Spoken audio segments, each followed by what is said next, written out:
یہ چیز کچھ ہی اچھا ہے، کیوں جھوٹ بولے؟ جو چیز ہے سو ہے، اور رمضان کے مہینے میں جو جھوٹ بولے بچے وہ تو پھر اللہ بھی اس کو نہیں معاف کرے۔ عمر سرفراز چیمہ صحیح سلامت اپنے گھر سے گئے تھے، لیکن اب وہ ویل چیئر پر ہیں۔ کیا تحریک انصاف ان کے لیے آواز بلند کر رہی ہے؟ ان کو سینیٹر کے لیے جو ہے وہ منتخب نہیں کیا، وہ باہر جو بندہ بیٹھا ہوا ہے زلفی بخاری پہلے دن سے یہاں سے غائب تھے، ان کو جو ہے وہ ان کے کاغذات بھی ہو گئے، سارا کچھ ہو گیا، اور ان کو جو ہے کسی نے نہیں پوچھا کیا وجہ ہے؟ اعجاز چودھری بھی ہیں بیچارے۔ اعجاز صاحب تو پہلے سے ہی سینیٹر تھے، لیکن انشاءاللہ ان کو واپس زندہ پہلے آنا ہے۔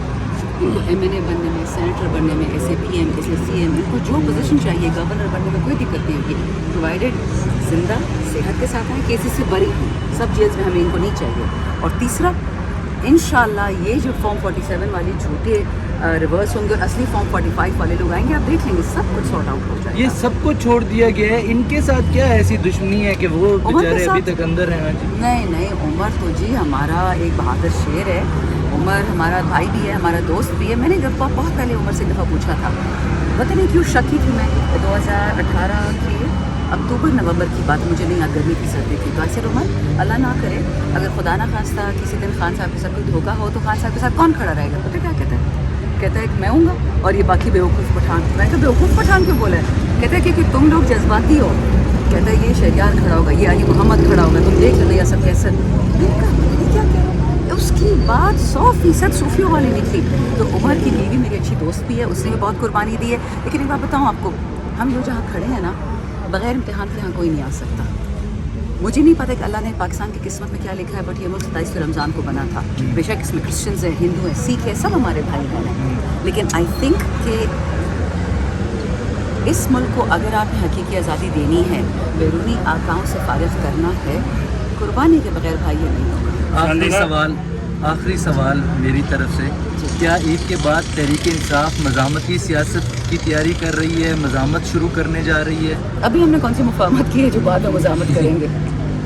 ابھی خان صاحب کی 3 شرطیں ہیں، اسٹولن مینڈیٹ واپس چاہیے، ہمارے سارے بچے بچیاں، خواتین، بزرگ، بوڑھے جو جیلوں میں ہیں ان کے اصلی کیس کریں، ایف آئی آر کرے، پتہ ہی کہ انہوں نے کیا کیا، اگر گنہ گار ہوئے تو سزا دے دے، جب نہیں کیا تو کیوں بند کیا تھا ان کو۔ اور تیسرا جو ہمارے بچوں کے بے گناہوں کے ملٹری ٹرائلز ہو رہے ہیں، غلط سزائیں دی جا رہی ہیں، ان کو ریورس کرنا ہے، کیونکہ ہم نے پاکستان نے کمٹمنٹ کی ہے انٹرنیشنل کہ ہم ملٹری ٹرائلز ریلیز کے نہیں کر سکتے، وہ آپ کے ICCPR میں ہے، تو ہم کیسے انٹرنیشنل لا جو ہم نے سائن کیا اس کے خلاف جا رہے ہیں؟ EU بھی چھپا ہے اس پہ۔ تو یہ خان صاحب کی 3 کنڈیشن ہے، اس کے بعد مفاہمت ہے، لیکن پہلے خان صاحب کی کنڈیشن مانی جائیں گی۔ شاندار گزشتہ روز طارق فضل چودھری نے اور ان کے ایک ساتھ وکیل تھے، انہوں نے عقیل ملک صاحب نے پریس کانفرنس کی اور کہا کہ سڑک اور بڑک کی سیاست نہیں چاہیے، آپ آئے مل کر پاکستان کی خدمت کریں، کیا کمنٹ کریں گے؟ 3 شرطیں، اسٹولن مینڈیٹ واپس کریں، فارم 47 والے واپس جائیں گھروں میں، فارم 45 والے اسمبلی میں بٹھائیں، ہمارے بے گناہ بچوں کو جیلوں سے نکالیں، ملٹری ٹرائلز والے بچوں کو۔ مفاہمت ایسی ہوگی کہ یہ بھول جائیں گے، ہم اپنے سارے ہاکس کو سائڈ لائن کر دیں گے، صرف ڈبس کو آگے نکالیں گے، جو پیس نکس ہم سے بولتے ہیں، علی محمد ہے، اسد کیسر ہے، سب آگے نکالیں گے، لیکن بشرط یہ کہ آپ انسانیت کا مظاہرہ کریں، آپ تھوڑا آگے آئیں، تھوڑا ہم آگے آئیں گے، ہو جائے گا۔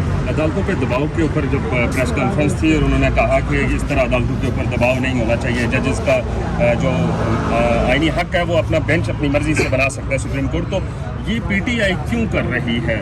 انہوں نے یہ سوال کیا کہ پاکستان تحریک انصاف کے کارکنان سوشل میڈیا ہو یا اپنی کسی بھی جگہ پہ عدالتوں پہ دباؤ ڈال رہی ہے جو کہ غیر آئینی غیر قانونی ہے۔ ہمیں رائے کی اجازت ہے، ہمیں آپ کا آئین جب تک تھوڑا بہت بیچارہ زندہ ہے ہمیں بولنے کی کھلی اجازت ہے، اور جو ججز نے خود خط میں لکھا کہ ہمیں فل بینچ چاہیے، ہمیں جوڈیشل کمیشن فل چاہیے، تو جو جج کہہ رہا ہے کہ مجھ پہ ظلم ہو رہا ہے، جو جج کہہ رہا ہے کہ میرے ساتھ، میری بیوی کے ساتھ، میرے بہنوئی کے ساتھ، میرے بچوں کے ساتھ ہو رہا ہے، اگر وہ ڈیمانڈ کر رہا ہے تو کیا مجھے حق نہیں ہے کہ میں اس کی جج کے حمایت میں بولوں؟ میں بولنا بھی چھوڑ دوں، پھر رہ کیا گیا؟ اسکول پہ آگے کہہ دیں کہ سانس لینا بھی چھوڑ دو، یہی رہ گیا نہیں۔ اچھا، آج کل مروت کے خلاف ایک تو ان کو فوکل پرسن سے ہٹا دیا ہے، نہیں ہٹایا، وہ میں نے چیک کیا، ایسے ہی ہے۔ آپ